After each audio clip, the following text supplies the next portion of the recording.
The bullet was never supposed to touch her. Lilith was simply trying to prove she'd done her job when she threw herself in front of a stranger. The man whose life she knowingly saved, a crime lord who now insists she's marked for death. Enemy syndicates believe she matters to him. So he's confined her to his fortress while he wages this bloody conflict. But what happens when the real battle rages within her own chest? He swears to shield, cherish, and set the world ablaze for her, but what she realizes makes her think she is a pawn in his game. Before we dive in, lovelies, please remember to hit that like button and subscribe. It's the sole way you can support our channel as we pledge to deliver captivating and addictive stories to you daily. Lilith Chen was enduring the most disastrous day imaginable, and the clock had just struck 10 p.m. Her refrigerator had stopped working 2 weeks prior. Her daughter Blossom's school fees were overdue. The electricity in their tiny apartment flickered on borrowed time. And now, her supervisor at the Golden Pearl, an upscale Korean establishment in the heart of Los Angeles, was insisting she hadn't completed the evening's cleaning shift. "Mr. Han, I scrubbed every surface in that dining room," Lilith protested into her phone, standing outside the restaurant's imposing entrance. The building gleamed with polished chrome and tinted glass that reflected the streetlights like dark mirrors. A security guard who resembled a trained killer more than a doorman stood watch. "The morning crew is reporting the main dining area wasn't touched," her supervisor retorted sharply. "You're already on thin ice, Lilith. One more complaint and you're finished. I need this position, sir. I have a child depending on me. Then I suggest you return immediately and document your work. Photograph everything. Prove you did what you claim." The connection ended abruptly. Lilith stared at the restaurant's entrance, her cleaning supplies still locked in the storage closet inside. She'd worked at the Golden Pearl for 8 months now. Always peculiar clientele. Always excessive gratuities left behind in unmarked envelopes. The sort of establishment that triggered questions you learned not to voice. She'd simply have to go back inside, photograph the spotless dining room, and send the evidence to Mr. Han. Her employment record would vindicate her. Problem resolved. Lilith pushed through the weighty glass entrance into an atmosphere thick with wealth and the aroma of expensive cuisine. The space featured ebony wood and amber lighting, with secluded booths concealed behind silk partitions. A receptionist in an immaculate charcoal dress glanced up, her smile practiced but frigid. "My apologies, we've closed for a private gathering." "I'm the evening cleaner," Lilith interrupted. "I left my supplies in the back and need to photograph my completed work because my employment is being questioned." The receptionist's composure wavered. "I'm uncertain, the main dining hall," Lilith stated firmly. "I spent 3 hours making it pristine. Someone's claiming I never showed up, and I refuse to lose my job over a lie." Before the receptionist could formulate a response, a door at the restaurant's rear swung open. A man emerged. Korean, late 30s, dressed in a suit that likely exceeded Lilith's annual income. He moved with the assurance of someone accustomed to obedience. When he spoke, the receptionist immediately fell silent. "What seems to be the issue?" His English was flawless, his tone measured yet commanding authority. "This cleaning lady claims she requires access to document her work," the receptionist explained nervously. The man's gaze, penetrating, analytical, unforgiving, settled on Lilith. "Staff doesn't return after hours without clearance. My supervisor is accusing me of neglecting my duties." Lilith pulled out her phone with trembling hands. She couldn't afford unemployment. "I cleaned this entire restaurant. I just need 30 seconds to take photographs and leave." Something flickered across the man's expression. "What time did you finish?" 8:30. "Same as always." "I locked the supply closet, exited through the service entrance, went home to check on my daughter." The man retrieved his own phone, typed something rapidly, then looked at someone behind Lilith. She turned and discovered 4 more suited men had materialized from nowhere, positioning themselves near every exit. Her pulse accelerated. "Listen, I simply want to maintain my employment. If there's some misunderstanding about protocol, I apologize." Just let me take my pictures. You need to depart immediately. The man's voice had turned glacial, and erased tonight from your memory. I can't just, now. The inflection permitted no negotiation. Lilith retreated toward the entrance, the receptionist already pushing it open. As she stumbled onto the sidewalk, she heard the man issuing rapid commands in Korean, his voice razor-sharp and urgent. Lilith stood on the street, confusion and frustration warring inside her. What had she interrupted? She was turning to leave when she noticed him, the man from the restaurant, stepping outside, phone pressed to his ear, his expression dark and troubled. He stood in the doorway, illuminated by the interior lights, completely exposed. That's when she saw it. A red dot. Laser sight. Painting his chest. Her brain processed this one heartbeat before instinct seized control. Get down! Lilith screamed, launching herself forward. She crashed into him just as the shot rang out. The impact of the bullet hitting her ribcage felt like being struck by a sledgehammer wrapped in fire. They tumbled together through the doorway as a second shot shattered the space where his head had been. Glass exploded. Someone shouted inside. And Lilith's entire side erupted in agony beyond description. She'd been shot. Deliberately. The realization felt surreal even as blood saturated her cleaning uniform. Christ, the man swore, scrambling to shield her body with his own. Get her inside. Now. Rooftop sniper, southeast. Two men materialized, hauling Lilith deeper into the restaurant while the man who'd spoken, the one she'd saved, barked orders in Korean, coordinating a response with military precision.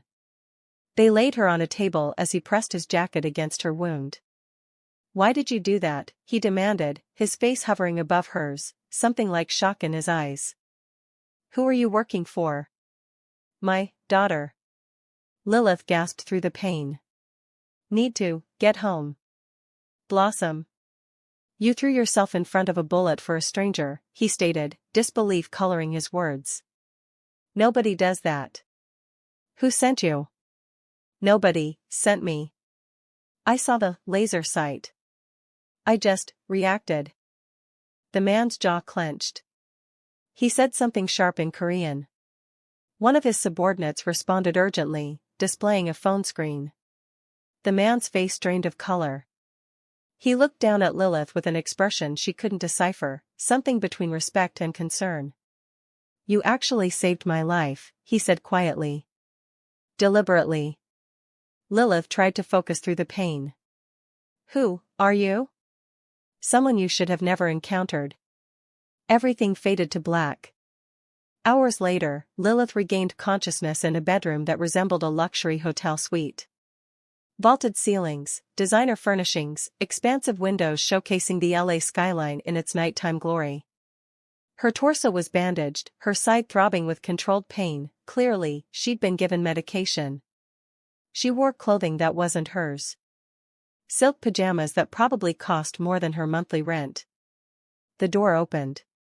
The man from the restaurant entered, now wearing casual slacks and a dark sweater that somehow intensified his dangerous aura. You're conscious. Excellent.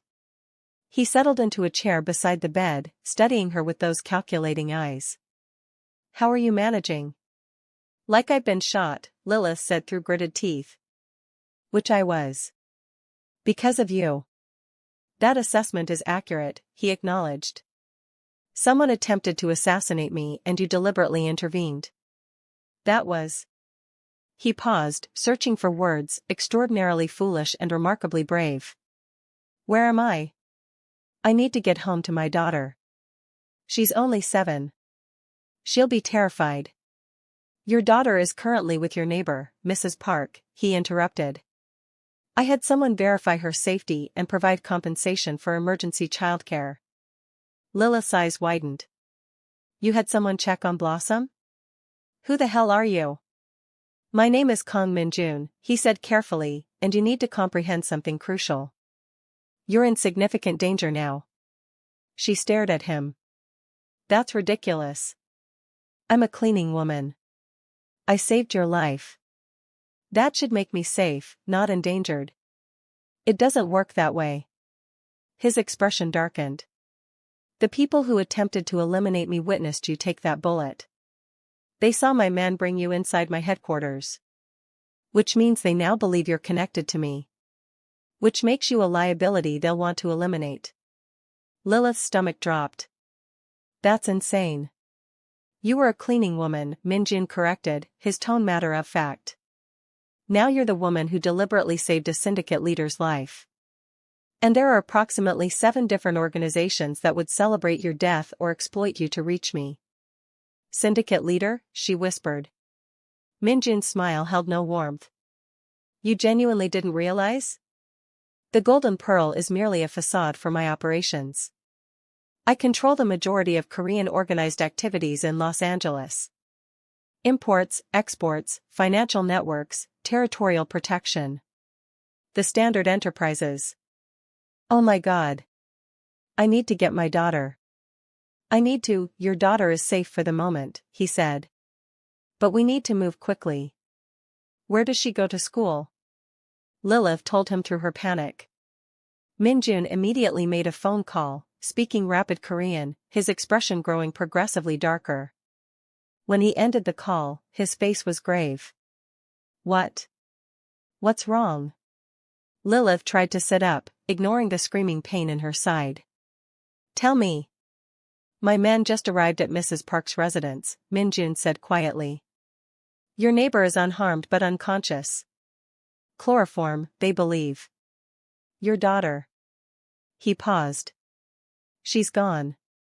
The world stopped. What do you mean, gone? The Huang Syndicate took her, Min-jun said, his voice hardening. They moved faster than I anticipated. They knew taking your daughter would give them leverage over you, and through you, access to me. No. No, no, no. Lilith tried to stand, to move, but her legs wouldn't support her. Blossom. They have my baby. They have my, Min-jun caught her before she collapsed. I will find her. I give you my word. Your word? Lilith shoved him away with strength born of maternal fury and terror. Your word? This is your fault. If I hadn't saved you, if I'd just minded my own business, my daughter would be safe in her bed. You're correct, Min-jun said simply. This is entirely my responsibility. Which is why I will dedicate every resource I possess to recovering her. I hate you, Lilith sobbed, the pain in her side nothing compared to the agony in her heart. I hate you for bringing this into our lives. I understand, he said quietly. And I will earn your forgiveness by bringing Blossom home. I promise you this. Over the next 4 days, Lilith existed in a hell of waiting. Min-jun had moved her to a secure medical facility within his compound, an entire floor dedicated to recovery, with doctors who didn't ask questions and security that rivaled military installations. Her wound was healing, but the ache in her chest where her heart should be only intensified. Min-jun visited twice daily, updating her on the search. His man had identified the Huang Syndicate's safe houses. They'd intercepted communications. They were closing in. Why haven't you just stormed in and taken her back? Lilith demanded on the 3rd day. Because they're expecting that, Min-jun explained patiently. The moment we breach with force, they'll move her or worse. We need precise intelligence on her exact location first. She's 7 years old and terrified and wondering why her mother hasn't come for her. I know. Something in his voice made Lilith look at him closely. She saw exhaustion, guilt, and something else, genuine anguish. I'm deploying every asset. Calling in every favor. Your daughter will come home. Why? Lilith asked bitterly. Why do you care so much? Is it guilt? Partially, he admitted. But also because. He hesitated. Because you threw yourself in front of a bullet for me. Nobody has ever done that. Not for loyalty, not for payment, not for anything except pure instinct to save a life. You didn't know who I was. You just saw a human being in danger and acted. That kind of selflessness is. He paused. It's extraordinary. And I refused to let it be punished. On the morning of the 5th day, Min-jun entered her room with an expression Lilith couldn't read. We found her. Lilith was on her feet instantly, ignoring the protest from her healing wound. Where? Is she hurt? Take me to her right now. She's unharmed. Frightened, but physically intact. My men extracted her an hour ago from a warehouse in Koreatown. The Hwang Syndicate had 6 guards watching her. We neutralized all of them. Neutralized, Lilith repeated. Meaning? Meaning they won't threaten anyone again, Min-jun said flatly. Your daughter is in the vehicle downstairs. I thought you'd want to see her immediately. Lilith didn't remember moving. Suddenly she was in the elevator, then in the garage, and then she saw her, Blossom, her beautiful baby girl, wrapped in a blanket in the back seat of a black SUV. Mommy. Blossom launched herself into Lilith's arms, and they both dissolved into tears. Lilith held her daughter, breathing in her scent, feeling her heartbeat, confirming she was real and safe and alive. I was so scared, Blossom sobbed. These men took me and I didn't know where you were and, I'm here, baby. I'm here. You're safe now. Lilith looked up through her tears to see Min-jun standing several feet away, giving them privacy but watching with an expression of profound relief. Later, after Blossom had been examined by the doctor and declared healthy, after she'd eaten and bathed and fallen asleep in Lilith's arms, Min-jun knocked softly on the door. May I come in? Lilith carefully extracted herself from Blossom's embrace and stepped into the hallway, closing the door quietly. They stood in silence for a long moment. Then Lilith did something that surprised them both. She hugged him. Not romantically, not desperately, just a firm, grateful embrace from one human to another. Thank you, she whispered. Thank you for bringing my daughter home. Min-jun stood rigid for a moment, clearly unaccustomed to such gestures. Then his arms came up cautiously to return the embrace. You're welcome. When Lilith pulled back, she saw something unfamiliar in his eyes. Vulnerability. I meant what I said, he told her quietly. This situation is my fault. But I also meant that I would protect you both. That hasn't changed. The Hwang Syndicate is severely weakened now, but they'll regroup. You and Blossom need to remain here where security is absolute. For how long? Until I end this permanently. Over the next 2 weeks, something unexpected happened. Blossom, resilient as children often are, began to warm to Min-jun. It started small, she thanked him for rescuing her. Then she asked him questions about the paintings in the hallway. Then she discovered he played piano and begged him to teach her. Lilith watched, conflicted, as her daughter and this dangerous man developed an unlikely friendship. One evening, she found them in the music room, Min-jun patiently guiding Blossom's small fingers across the keys. He's not so scary, Mommy, Blossom announced that night as Lilith tucked her in. He's actually really nice. He said he has a scar too, from when he was young and got hurt. Just like you got hurt saving him. Sweetheart, Mr. Kong is complicated. He keeps us safe, Blossom said with the simple wisdom of children. And he looks at you the way Daddy used to look at you in the pictures. Like you're special. Lilith's breath caught. Her husband had died 3 years ago in a construction accident. Blossom barely remembered him. Baby, it's not like that. Why not? Blossom yawned. You're allowed to be happy, Mommy. Daddy would want that. And Mr. Kong makes sure nobody hurts us. That's good, right? Out of the mouths of babes, Lilith thought. Later that night, Min-jun found her on the penthouse terrace, staring at the city lights. Couldn't sleep? Too much to process, Lilith admitted. My daughter thinks you're a hero.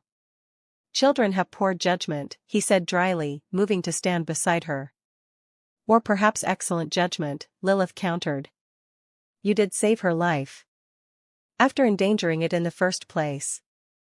They stood in comfortable silence. Finally, Lilith spoke. I don't hate you anymore. I thought I should tell you that. That's progress. Blossom's right. You've kept us safe. You brought her home. You didn't have to be so considerate about everything. The medical care, the accommodations, teaching my daughter piano.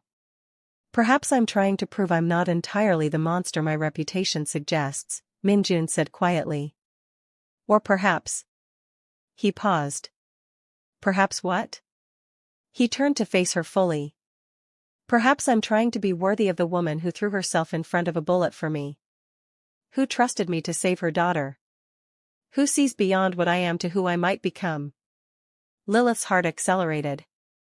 Min-jun. You don't have to respond, he said quickly. I simply wanted you to know. My feelings for you have developed beyond responsibility and guilt. But I understand if you can't return them. Given everything? Lilith kissed him. Brief, tentative, testing. When she pulled back, Min-jun stared at her as if she'd just rewritten the universe. I must be insane, Lilith said. Probably, he agreed. You're a crime lord. Reformed crime lord, he corrected. I've been transitioning operations. Going legitimate. The encounter with the Huang Syndicate accelerated my timeline, but I was planning this anyway. Too many years, too much blood. Your daughter made me realize, children should grow up without fear. Without violence. I want to be someone Blossom can respect. Someone you can trust. That's a significant change. You inspire significant changes, he said simply. But there's still the matter of ending the Huang threat permanently. How do you plan to do that? Min-jun smiled, and Lilith saw the dangerous man beneath the gentle one. I'm going to give them exactly what they want. An opportunity to finish this.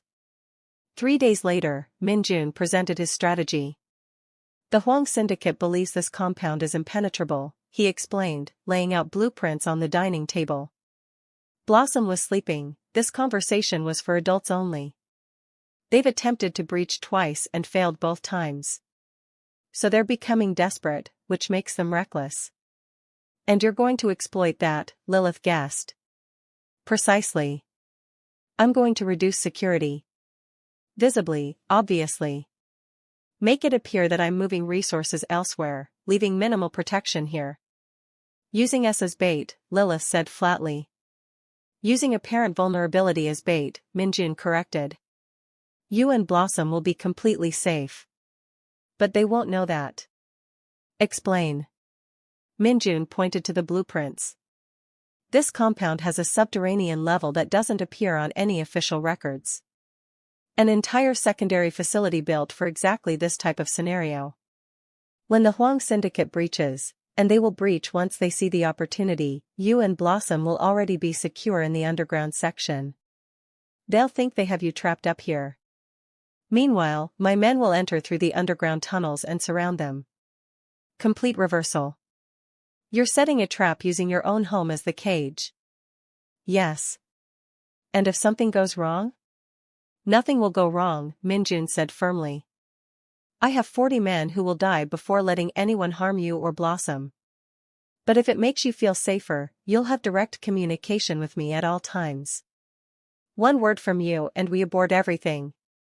Lilith studied the blueprints, the escape routes, the security measures. Finally, she nodded. When? Tomorrow night. The plan unfolded with precision. Min-jun made a show of pulling guards from the compound, sending them to fictitious operations across the city. By evening, the property appeared to have minimal security, just a skeleton crew. Lilith and Blossom had dinner as normal, then Min-jun personally escorted them to the underground facility. The entrance was hidden behind a false wall in the wine cellar, opening to reveal a staircase descending into a fully equipped safe room. This is so cool. Blossom exclaimed, exploring the space with a child's enthusiasm. It resembled a luxury apartment built into concrete and steel. You'll be secure here, Min-jun assured Lilith, showing her the communications equipment, the supplies, the reinforced doors. My men will enter through this tunnel system, he indicated another section of the blueprints. The Huang Syndicate will never know what happened until it's too late. Be careful, Lilith said, surprising herself with her concern. Always. He kissed her forehead gently, nodded to Blossom, and departed. Lilith and her daughter waited in the underground sanctuary, monitoring the video feed showing the main house above. At 11:47 p.m., they came. 8 men, armed and coordinated, breaching through the north entrance exactly as Min-jun had predicted. They moved through the house with professional efficiency, searching room by room. They're looking for us, Blossom whispered, pressing close to her mother. They won't find us, baby. Mr. Kong has this under control. On the monitors, Lilith watched as the Huang operatives spread throughout the house, growing increasingly frustrated as they found it empty. Their leader, a lean man with a scarred face, began barking orders in Korean. That's when Min-jun's men emerged. They poured from hidden passages, from the tunnel system, from every direction at once. The Huang operatives found themselves suddenly surrounded, outgunned, and comprehending too late that they'd walked into an ambush. Drop your weapons. Min-jun's voice echoed through the house speakers. You're completely surrounded. There's nowhere to go. The Huang leader shouted something defiant in Korean. Min-jun's response was calm and cold. You kidnapped a 7-year-old child. You threatened an innocent woman. You attempted to use them as leverage against me. There are consequences for such choices. What happened next? Lilith turned Blossom away from the monitors. The sounds were enough. Gunfire, brief and decisive. Then silence. Then Min-jun's voice again. Take them to the warehouse. Prepare the message. An hour later, Min-jun descended to the underground facility. His clothing was disheveled but he appeared unharmed. It's finished, he said quietly. The Huang leadership is neutralized. Their organization will collapse within days. You're safe now. Both of you. What did you do to them? Lilith asked. What needed to be done, Min-jun said simply. They won't threaten anyone again. Blossom ran to him, hugging his waist. You kept us safe. Always, he promised, stroking her hair gently while meeting Lilith's eyes over her daughter's head. That night, after Blossom had fallen asleep, Lilith lay awake thinking about this strange new life. About the man who'd entered their world through violence but offered protection. About the future that suddenly seemed possible. The next morning, while Min-jun was handling business calls and Blossom was watching cartoons, Lilith decided to explore. She'd been confined to certain areas of the compound during the crisis, but now, with the threat eliminated, she wanted to understand this place that had become their sanctuary. She wandered through the house, discovering the art collection, the library, the various rooms that spoke to Min-jun's complex personality. Then she found the wine cellar where they'd entered the underground facility. The hidden door remained slightly ajar. Curious, Lilith descended the stairs again. The safe room where they'd sheltered was to the left. But she noticed another passage to the right, one Min-jun hadn't mentioned. She followed it, her footsteps echoing in the narrow tunnel. It led to a door marked "Private, No Entry" in both English and Korean. Lilith knew she shouldn't open it. Should respect Min-jun's privacy. Should turn around and return to the main house. But something compelled her forward. The door wasn't locked. Inside was a small room, almost a shrine. And covering one entire wall were photographs. Of her. Lilith's hands trembled as she approached. There she was, leaving her apartment building. Walking Blossom to school. Working at the Golden Pearl, scrubbing tables. Shopping for groceries. Dozens of images, cataloging her daily life. Her normal, ordinary existence before everything changed. And in the corner, a date stamp on the earliest photo. 1 year ago. 1 full year before she'd ever saved Min-jun's life. Before she'd even known he existed. Lilith's mind reeled. How was this possible? Why had Min-jun been watching her for a year? What did this mean? The door behind her opened. Min-jun stood there, his expression unreadable. Lilith. What is this? She whispered, gesturing at the wall of photographs. Why do you have pictures of me from a year ago?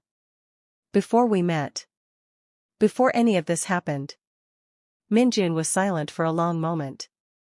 When he finally spoke, his voice was quiet and controlled. That's a complicated question with a complicated answer. Then start explaining, because this looks like, I know what it looks like, he interrupted. And you deserve the truth. But you need to understand something first. Everything I've told you about that night, about the assassination attempt, about the Huang Syndicate, all of that was real. But that night wasn't the first time I'd seen you, Min-jun said. I've known about you for exactly 1 year and 3 months. Ever since. He paused, seeming to choose his words carefully. Ever since my brother died. Lilith stared at him.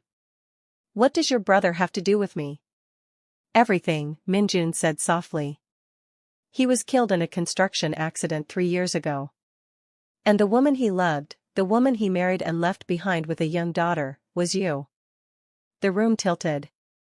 Your husband's name was Kang Jin-ho, Min-jun continued. My younger brother. He kept his connection to me secret because he wanted you and Blossom to have normal lives, free from my world. But when he died, I promised myself I'd watch over you from a distance. Protect you without interfering. That's why I have these photos. That's why I knew where you lived, where Blossom went to school. I've been your invisible guardian for 3 years. No, Lilith breathed. Jin-ho never mentioned having a brother. He was protecting you. The less you knew about my world, the safer you were. But I couldn't abandon my brother's family. So I watched. I made sure you always had employment, that your landlord never followed through on eviction threats, that Blossom's school received anonymous donations for her activities. Lilith's legs gave out. She sat heavily on the floor, her mind struggling to process this revelation. That night at the restaurant, she said slowly. That wasn't random chance, was it? You knew I worked there. I owned the Golden Pearl specifically because you cleaned there, Min-jun admitted. I wanted to be near you, even if you didn't know who I was. The assassination attempt was real, I had genuine enemies trying to kill me. But yes, I orchestrated circumstances so I could finally approach you. So I could finally tell you the truth about your connection to my family. You manipulated everything. I protected you, he corrected gently. There's a difference. Is there? Lilith looked up at him with tears streaming down her face. You let me believe this was fate. That I saved a stranger. That we built something real. What we built is real, Min-jun insisted. My feelings for you are genuine. My promise to protect you and Blossom, that's real. The only deception was the timing and my motivation for finally revealing myself. I don't know what's true anymore. This is true, Min-jun crouched before her, his eyes intense. I loved my brother. He was everything good that I couldn't be. And when he died, I vowed to honor his memory by ensuring his family never suffered. That vow became something more when I watched you struggle and persevere. When I saw how you loved Blossom, how you worked 3 jobs to provide for her, how you never complained or gave up. I fell in love with you, Lilith. Not because you were my brother's wife, but because of who you are. I need time, Lilith whispered. I need to think. Take all the time you need, Min-jun stood, moving toward the door. But know this, everything I've done, every decision I've made, has been to keep you and Blossom safe. That will never change, regardless of how you feel about me. He left, closing the door softly behind him. Lilith sat alone in that room surrounded by photographs of her unsuspecting past, wondering if anything in her life had ever been real. Or if she'd been living in someone else's story all along. And somewhere above her, Blossom was calling for her mother, unaware that the man she'd come to trust as a hero was actually her uncle. Her father's brother. The family they'd never known existed. The web of secrets and protection and love that had been woven around them for years. Lilith stood on shaking legs, staring at one particular photograph. It showed her holding Blossom on her 3rd birthday, both of them laughing at something outside the frame. Jin-ho had taken that picture. she remembered that day. But what she didn't remember was the figure barely visible in the background of the photo, watching them from across the street. Min-jun. Even then, standing guard. Even then, keeping his promise to a dead brother. Lilith touched the photograph gently, and wondered what other secrets were waiting to be discovered in the shadows of this dangerous new world she'd stumbled into. 1 year of surveillance. 3 years of protection. A lifetime of questions that suddenly demanded answers. And somewhere in this compound, Min-jun was waiting to see if the woman who'd saved his life could ever forgive him for the truth about who he really was. The end? Or perhaps, just the beginning, because Min-jun had fallen in love with his brother's wife. The same one he was meant to protect. If you enjoyed this twist-filled story, let me know your thoughts in the comments below. What do you think Lilith should do? Can she trust Min-jun after this revelation? Don't forget to like and subscribe if you haven't already. We bring you compelling stories like this one every single day. Thank you for watching, lovelies. See you in the next one.